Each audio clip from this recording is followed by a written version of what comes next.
Diplomatic sparring escalated today between Russia and the other G8 countries over Ukraine. This morning, Moscow announced sanctions on some Canadian officials, banning them from Russia.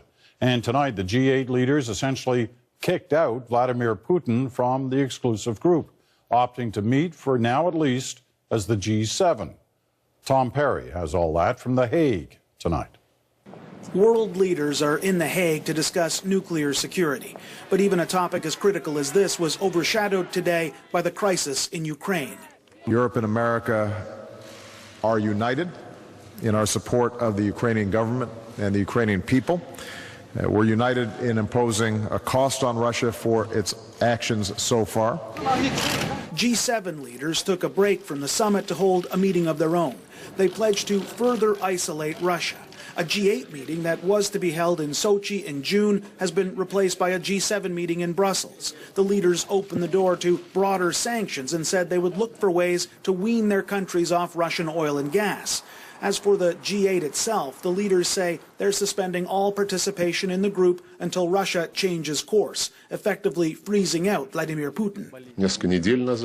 Putin's foreign minister, Sergei Lavrov, was unfazed, saying it's no big deal if the G8 doesn't meet in Russia.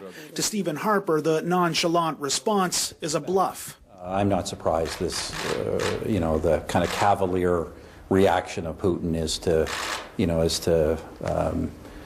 strut everywhere and then shrug off any response. That's just how he handles these things. Russia is pushing back. This morning, it slapped a travel ban on 13 Canadians, including MPs from 3 federal parties, senior advisors to Stephen Harper, and the head of the Ukrainian-Canadian Congress.